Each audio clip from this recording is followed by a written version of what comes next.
Baik, kawan-kawan semua, jadi kita balik lagi di Talk Institute. Nah, tadi kita jeda sholat maghrib, jadi kita akan lanjut lagi.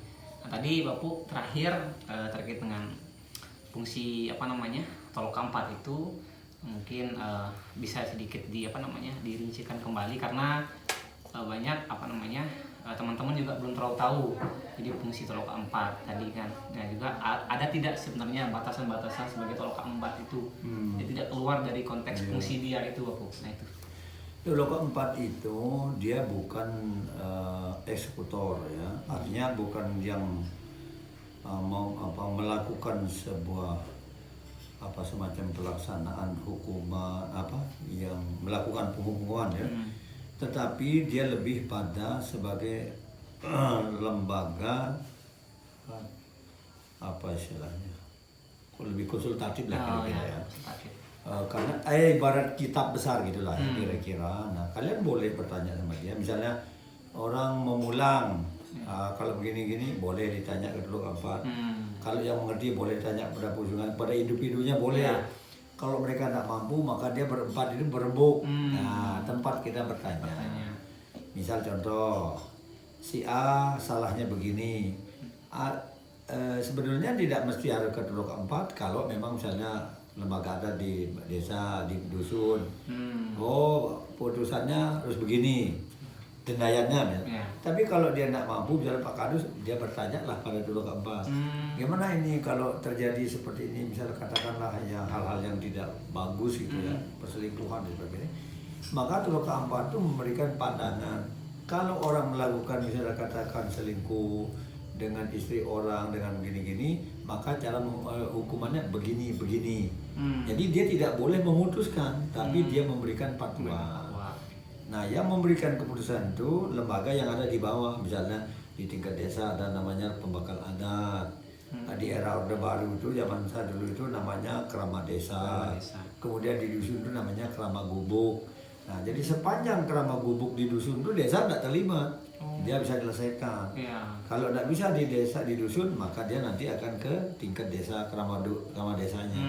Nah, kerama desa maupun kerama gubuk ini bisa dia tidak memahami, maka boleh dia bertanya pada tolok keempat, meminta fatwanya. Nah, kami kesulitan, persoalan kami begini-gini, gitu. Nah, itu contohnya. Jadi petugas. Ya, jadi tidak jadi batas-batasannya seperti itu, batas memberikan Nah, kemudian kalau denda-dendaan ada kalanya harus dibawa ke kampung tempat menghubungi itu, ada kalanya tidak harus. Nah misalnya begini, ada perselingkuhan umpamanya, denda yang perempuan itu maka harus di kampung. Nah, tugas fungsinya kampung itu karena di sana kan yang kita sakralkan di samping tempat budaya pusat budaya juga pusat penyebaran Islam. Maka secara agama di sana itu Mangkubumi mengundang pimpinan agama, apakah penghulu adat itu, penghulu yang dari sekitar itu. Kalau ada denda itu maka dia harus membacakan doa tulak bala. Jadi dari sisi adat tapi sangat agamis. Nah, jadi denda dari pihak perempuan itu wajib dibawa ke kampung. Di situ karena harus ada mijar gumi. Habis mijar gumi itu maksudnya supaya menutup, kayak kita tutup bumi itu, hati rakyat yang jahat itu supaya tertutup. Nah makanya namanya mijar gumi, dibacakan doa tulak bala. Jadi karena adat agama tadi itu, maka harus kita cerminkan cara agama itu. Nah jadi itu. Nah kemudian hal-hal lain, laki-laki misalnya kayak kemarin terjadi itu ya harus di rumah kepala dusunnya gitu. Bahkan tidak di rumah kepala desa, enggak. Di rumah kepala dusun kah atau di rumah bekal adat misalnya, tergantung. Itu ya, jadi tugas fungsinya itu untuk memberi fatwa, pandangan, pendapat, karena dia memegang gitu ya, memegang aturan. Itulah tolok keempat. Nah tadi juga menarik waktu terkait doa tolak bala itu yang akan memimpin itu apakah mangku itu penghulu atau siapa? Jadi itu karena agama kan, jadi itu penghulu. Kita istilahnya pakai penghulu Bangaran, jadi kayak di Sesai itu kan ada penghulu as, ya itu pasti dia membaca doa gitu. Ya kebetulan kita ini kan penghulu lagi ini semua tamatan pondok pesantren, jadi tidak kita ragukan. Jadi secara adat dia harus melakukan pijar bumi oleh Mangkubumi bersama penghulu yang membacakan doa. Artinya kan ada telur gama itu kelihatan Iya, sekali. nampak. Nah itu tempatnya Ditunjukkan. lebihnya kita. Mungkin di tempat lain saya tidak tahu. Oh, implementasinya di Ya. sana ketika hal seperti itu. Nah, tadi juga sempat beberapa hari yang lalu saya dengar tadi dengan istilah Bangaran tuh aku. Bangaran apa Banggaran? Bangaran. Nah, itu apa sebenarnya artinya apa? Ya. Itu menarik. Bangaran itu adalah sebuah pertanda ada pemukim. Misalnya perkampungan, nah, pasti ada bangaran. Nah, karena bangaran itu, bangar itu kan kita mengusir roh-roh jahat. Jadi sebelum kita tempati tempat itu maka dibangar. Dibangar itu mengusir roh-roh jahat. Nah maka setiap kampung itu harus ada bangaran. Artinya telah dibangar sebelum dia tinggal di situ. Nah yang kedua orang tua kita memaknai bangaran itu kan adalah sebuah pusat perkampungan ditandai dengan bangaran. Pasti ada pohon jepun atau batu. Ya ibarat manusia lah kan gitu kan. Jadi tentu ada manusia itu kan pasti ada pusatnya. Ya tempat tinggal pun juga pasti ada pusatnya. Gitu kan. Nah cuma sekarang ini kan sudah mulai terkikis yang tidak paham. Termasuk kita di sini kan ada bangaran. Tapi yang di sana kayak di Pendua, di Kayangan, di sana kan semua ada bangaran. Yang 3 dusun itu kan satu bangarannya. Itu juga Bendu juga ada bangaran. Nah kita di sini karena kita pendatang semua kan. Oke. Sama gitu teman-teman, terkait dengan bagaimana Tolok 4 itu, jadi fungsi dia adalah lebih kepada kita minta ya fatwa ya begitu. Kemudian juga nanti hal-hal yang juga termaktub mungkin di piagam saya itu ada semua. Dia kontara tuh. Tata cara bentuk-bentuk hukuman dendaian itu ada di sana ya. Semua. Mungkin kru Talk Institute mungkin ada yang ingin bertanya ke Pak Pu mungkin. Oke, saya nih Pak Pu izin bertanya mengenai ini proses pembentukan Toloka 4 tadi. Apakah itu melalui musyawarah secara adat atau memang langsung ditunjuk seperti itu? Toloka 4 ini terdiri dari 2 bagian. Satu bagian itu Purusa, keturunan Terah. Mangkubumi dan Jintaka itu harus dari keturunan. Itu boleh ditunjuk oleh keluarganya untuk mewakili keluarganya. Rakyat boleh menolak, boleh tidak menerima, karena itu memang utusan keluarga. Jadi tidak melalui proses politik, tapi proses musyawarah Terah. Mangkubumi misalnya, makanya Mangkubumi itu 2 kelompok dari pihak Terah perempuan dan laki-laki harus bermusyawarah. Misalnya kayak nunjuk yang sekarang ini ya kan putusnya di sini. Nah, begitu juga Jintaka keturunan. Nah, sedangkan kepala desa tidak keturunan tapi karena keilmuan. Pengulu juga karena keilmuan. Ya, misal pengulu ya keilmuan agamanya, pengusungan karena keilmuan dari sisi ilmu politik dan pemerintah. Gitu. Jadi kepala desa karena jabatan politik kan, jadi tidak mesti harus keturunan, tapi Jintaka Mangkubumi wajib dari keturunan itu. Begitu Om. Ada lagi yang ingin bertanya? Sedikit nih Bu.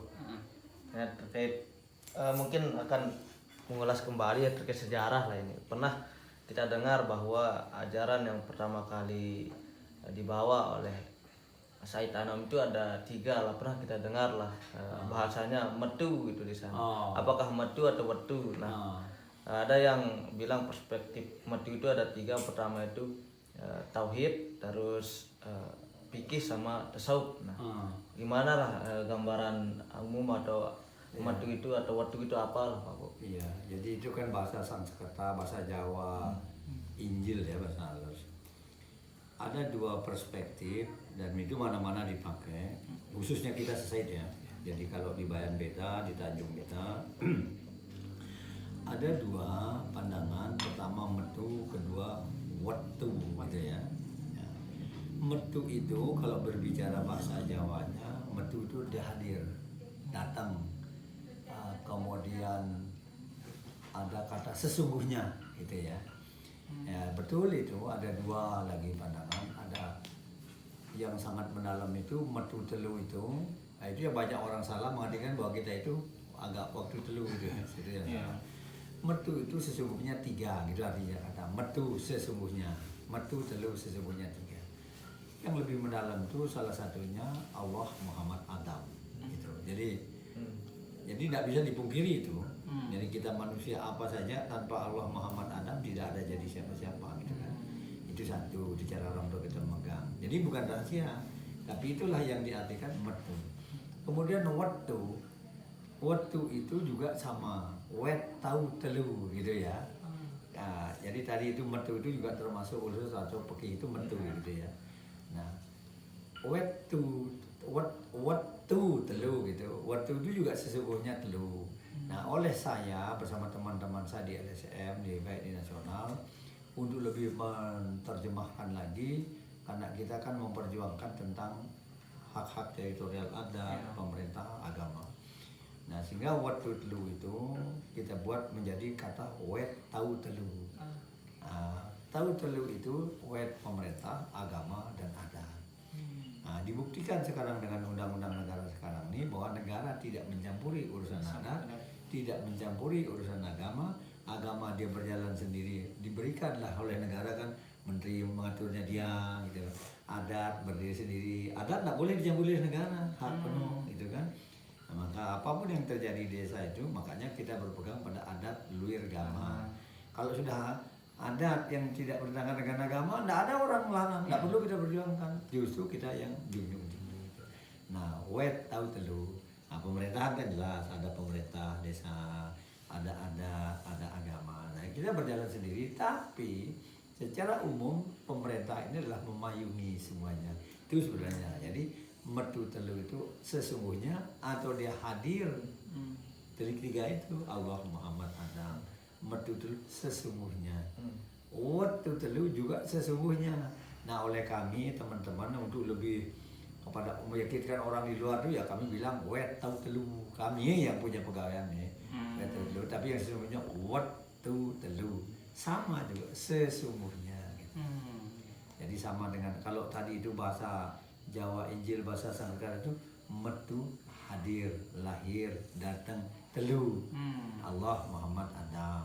Nah, kemudian lebih keluar lagi itu waktu gitu, sesungguhnya gitu. Telu ya tadi itu Allah, Muhammad, Adam.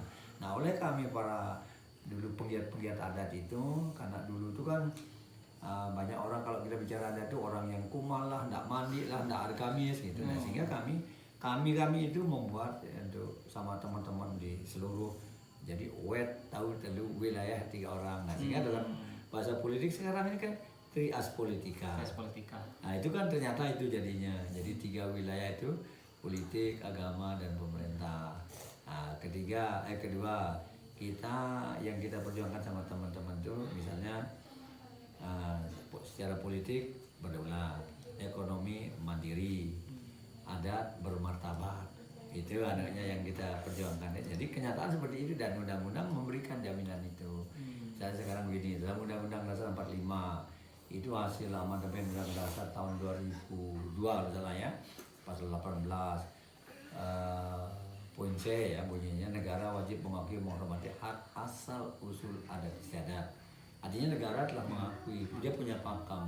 Nah, maka kita ini tidak perlu diperjuangkan adat itu, tapi perlu kita pertahankan, kita payungi sepanjang tidak bertentangan dengan adat agama tadi. Yang memfilter itu agama, negara tidak berani dia. Nah, contohnya, tapi yang memfilter itu kan agama. Adat kita di sini ya maksudnya, adat kita, karena adat kita luar agama. Ini tadi Bapak menyinggung juga tentang kata wet. Nah, tadi. Nah, wet kita dengar juga wet society. Nah, apa sih wet wilayah society ini? Dan kemudian batas dari selatan, utara, timur sampai barat itu yang mana di kita ini? Ya, wet ini kan bahasa lokal kita, bahasa Lombok lah ya. Cuma nggak tahu kan generasi muda kan paham apa ada wet kan itu masalahnya. Jadi wet itu adalah wilayah. Nah, kalau kita berbicara wilayah itu adalah teritorial. Teritorial itu ada batas-batas, kan. Nah, kalau menurut catatan orang tua, dulu ada peta, coba sayangnya dulu waktu zaman Pak Israel, kan ini kan zaman Hindu mungkin kalau salah itu, jadi masing-masing keluarga itu pada membawa masing-masing, misalnya kayak keluarganya Pak Israel, dari zaman baloknya Pak Israel pindah ke Kayangan bawa. Nah, peta itu, ada peta batas wilayah Kerajaan Said, tapi sekitar tahun 80-an dulu Pak Musahar namanya, bagian daripada penilik kebudayaan di Kecamatan Kayanggangga, diambil, pinjamlah itu peta itu, kemudian apa istilahnya supaya lebih jelas itu apa namanya, diapakan gitu ya, karena makan tulisan tangan. Nah, cara dulu. meninggal, akhirnya kita kehilangan jejak. Ya, kalau menurut peninggalan orang tua, dulu itu awalnya tuh saya itu kecil, jadi dulu batasnya namanya Tedong Lirut. Ini tidak termasuk pendua dulu awalnya, tidak kecil. Kemudian sana, tapi lebih luas ke sana, ke Tapang Sejolo, ke Tampes. Oh, ke Tampes ya. Bujur Datimo, namanya Lokok Tangkok, sana. Berarti Pansor itu masuk wilayah. Kalau bicara jajahan ya. Tapi karena dulu itu selesai itu memberikan dia otonom oleh kita, oleh otonom ya, menurut cerita kan ya memang dipisahkan, makanya masjid juga tidak kita berikan dia sendiri masjid itu. Nah, batasan kita itu sana Tampes itu, Tapangan Tampes itu ke Tapang Sejolo. Batasnya lebat lah gitu ya. Namanya Dangar Reduh di Polsek Tanjung. Itu kemudian berkembang, mungkin diperluas jajahan kan, sampai Punikan, di dalam peta terakhir itu Punikan Narmada. Nah, tapi sayangnya kan waktu itu ya kita sih tidak bermaksud apa-apa secara politik ekonomi kan, tapi kan sejarah itu. Nah, itulah, itu kita kehilangan sejarah. Tapi saya tidak kena apa-apa lah itu. Tapi setidak-tidaknya kita tahu sesungguhnya. Nah, yang kedua perlu dipahami, beda kita kerajaan Sesetu dengan kerajaan di tempat Lombok lain. Tidak usah disebut Jawa. Kita sendiri tidak punya apa-apa. Karena tugas fungsi kita dulu kerajaan itu hanya tidak berkepentingan politik apa-apa, hanya agama dan adat. Jadi kita tidak punya apa-apa, tidak punya sawah, tidak punya kebun. Sokong aja raja Datu Boroknya punya tanah luas, Beke punya sawah luas, ada Pecatu Mangku, ada Pecatu Pemulu, ada Pecatu Masjid. Kita tidak ada. Karena memang kita bukan orientasi karena materi lah ya. Materi, hanya agama ada dan pemerintah itu belum ada. Mungkinkah termasuk saya lama jadi kepala desa, lama jadi DPR nggak punya apa-apa? Mungkin karena ya tidak berkemungkinan kan itu kan, karena memang sudah itu perjalanan. Itu. Nah, kemudian perlu dipahami, di dalam Piagam Kontara ini kan diberikan batas-batas wilayah otonomi oleh Raden Ukir Sari itu dulu. Apakah termasuk itu? Mungkin saya pelajari juga di saya kalau berbicara otonomi desa, rasanya saya berani nantang orang gitu kan. Nah, mungkinkah karena mungkin itu dalam piagam itu seperti begitu, sehingga saya tidak pernah ada merasa harus saya takluk oleh orang-orang kalau berbicara tentang otonomi desa. Iya, seperti gitu anaknya, tapi kan itu sombong kan. Nah, maksud saya itu ada enggak kaitannya dengan piagam Kontara yang diberikan itu gitu ya. Itu maksud saya. Itu satu biar menggambar. Pakaian, misalnya kita berpakaian, kenapa berpakaian kain panjang ikat kepala? Karena memang zaman dulu itu kan tidak ada. Tidak ada pakaian lain. Karena zaman kita dulu itu kan agama kita kan hanya menutup aurat kan. Nah, jadi kalau bicara sekedar menutup aurat, kalau di era sekarang kan tidak etis kan? Iya, betul. Nah, karena apa? Kalau zaman dulu itu, zaman Nabi itu nutup aurat sah, berpakaian itu kan nutup aurat sampai pusar sampai di waktu itu, ya karena keadaan. Nah, sekarang ini kan tidak mesti harus sekedar nutup aurat kan gitu kan. Nah, berpakaian itu adalah bagian daripada politik secara budaya. Nah, kan pertama tentu karena memang hanya begitu pakaian kita, tidak ada pakaian lain, tidak ada kain panjang kain begitu, tidak ada kopi yang ada. Itu. Nah, kemudian kenapa harus merembun? Merembun ini mencerminkan sebenarnya kegotong royongan memang pasti itu ya. Nah, misalnya itu mencerminkan kegotong royongan karena zaman dulu itu kan dari Lekukun, dari Sejongga, dari semua Pekmayang itu kan satu masjid kita kan. Jadi kalau mau besok hari hanya itu sore kan harus kumpul barang, ada yang bawa kambing. Nah, jadi tidak sekedar gotong royong, tapi ada nilai-nilai keikhlasan jamaah kita zaman itu. Nah, bayangkan misalnya ada korban kambing, bawa korban kambing. Pada saat kita kerbau, sebelah kerbau, bila gotong royong kerbau misalnya. Nah, kemudian kenapa seperti itu kan? Agama kita kan mengajarkan juga itu harus kita berbagi gitu ya, berbagi gitu. Karena itu tidak saja yang dimakan oleh orang yang membawa itu, tapi orang-orang yang tidak mampu ikut menikmati itu gitu. Makan bergibung berjamaah. Nah, kemudian kan apa harus perisian misalnya itu ya. Perisian itu nah banyak orang yang tidak menguraikan. Dulu zaman Nabi itu kan orang melatih perang itu kan tidak bisa siang hari, panas kan, maka dia pada malam hari pada saat bulan purnama. Itulah perisian kita itu wajib pada bulan purnama, melambangkan bahwa Nabi itu melatih bala tentaranya. Itu. Dan yang lebih hebat ini lagi perisian kita ini kan diajar oleh agama kan, biar mati ukurannya palem, habis itu saling maaf selesai. Ya betul. Nah itu jadi kalau ini kan budaya yang mungkin orang tak suka dibilang melanggar HAM, tapi sangat mencerminkan Islami, saling maaf selesai, tidak ada orang dendam. Nah itu misalnya contoh-contoh soal. Nah saya tambah aja dulu. Kalau berbicara kaitannya dengan misalnya nyembelih kerbau, kambing, kenapa harus di depan tangga naik ke masjid itu? Dibuat lubang sana dan habis itu ditimbun, menunjukkan bahwa darah itu memang dari nenek moyang kita sudah diharamkan. Jangankan dimakan, dilihat pun hampir-hampir tidak boleh, sehingga karena darah itu dianggap hina, ditimbun, diinjak oleh orang dulu naik masjid. Itu sebenarnya kalau berbicara nilai-nilai. Oke, mungkin yang selanjutnya tentang ziarah Bapak. Tentang ziarah kubur beli. Nah, mungkin kami tanya itu apakah berapa kali dalam, kan kalau murid kan pasti sekali setahun biasanya kan. Kemudian kalau ziarah kubur ini berapa kali dalam setahun itu? Kemudian siapa yang di kubur beli itu? Itu siapa?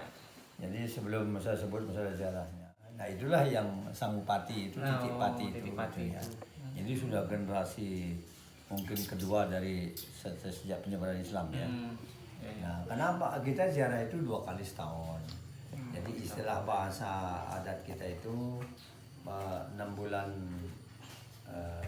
pertama itu ngaturang ulak kaya kan, bersyukuran gitu kan, mensyukuri itu. Tapi bahasa kita ngaturang ulak kaya. Ulak kaya panen pertama misalnya padi. Kemudian ngaturang ulak kaya yang kedua itu pada saat zaman dulu itu nanam jagung di ladang kan gitu kan. Nah, sudah musim panen jagung itu kita ke sana. Ya kita syukuran. Ustaz. Jadi itu sangat benar untuk mengingatkan diri kita bahwa kita juga sama dengan itu. Itu sebetulnya. Jadi itulah kita bicara nilai-nilai keagamaan dan adat. Jadi tidak semata-mata kita ritual adat, tapi ada lebih daripada ritual itu untuk mengingatkan kita. Ya mungkin itu ya kawan-kawan. Mungkin yang terakhir sebagai penutup Pak Pu, mungkin ada sedikit pesan untuk para kami anak-anak muda, terutama anak-anak muda yang berada di kawasan Weteset ini. Mungkin pesan Bapu lah begitu. Jadi saya berharap kepada semua anak muda, pertama harus dipahami secara mendalam. Nilai-nilai adat itu jangan dipandang adat itu sekedar hanya ritual, tetapi nilai adat itu kita berangkat dari adat yang bersendikan agama. Artinya apapun yang kita laksanakan cara adat ini tidak sesuai dengan agama bukan adat. Nah, saya ingin tambah, tradisi dengan adat itu berbeda. Jangan salah artikan bahwa tradisi itu adat, bukan, belum tentu tradisi adat. Kalau kalau adat itu sudah pasti bisa jadi tradisi. Tapi kalau tradisi itu tergantung. Misal contoh begini, kalau tradisi itu karena tidak menyangkut masalah nilai-nilai menurut saya. Jadi misalnya gini, jangan ada di tempat-tempat lain. Misalnya kalau ada acara-acara hajatan, menaikkan barang minuman keras misalnya, itu tradisi, bukan perintah adat. Kalau adat tidak boleh, Allah katanya kalau adat tidak boleh. Nah itu, artinya itu yang saya katakan, tradisi itu belum tentu akan bisa menjadi adat. Tetapi adat itu sudah pasti bisa menjadi tradisi. Karena adat itu adalah mencerminkan agama, dan harus kita adat yang harus kita adatkan itu kalau kita berbicara. Jadi kalau kita mulai di depannya itu tradisi, belum tentu dia akan bisa jadi adat. Karena tradisi itu tergantung kebiasaan semata-mata. Belum tentu kebiasaan itu akan menjadi adat yang akan bisa mencerminkan nilai agamanya, belum tentu. Nah, jadi harapan saya itu sering-sering banyak kita ya diskusikan lah ya. Ya, saya kira itu. Ya. Oke. Baik ya, itu tadi kawan-kawan diskusi kita ya, sharing dan bercerita dengan Bapu. Jadi terima kasih kepada Bapu sudah meluangkan waktu ya. Terlebih terima kasih dari kami sebagai generasi muda website. Semoga ini sebagai edukasi dan sebagai pembelajaran buat kita semua bahwa adat itu tidak hanya bentuk ritual saja, tidak hanya bentuk yang terwujud saja begitu. Namun mari kita aplikasikan makna-makna yang ada di dalam pelajaran hidup yang ada di website ini, terutama yang tadi bahwa pesan yang ingin disampaikan di website ini adalah bahwa jangan sampai adat atau apapun itu tuh terlepas dari agama. Intinya makanya istilah yang sering digaungkan oleh tokoh-tokoh kita di sini adalah adat wiragama itu. Nah, jadi terima kasih kepada Bapu lagi. Dan sekian itu, terima kasih. Sekian dari saya. Wassalamualaikum warahmatullahi wabarakatuh.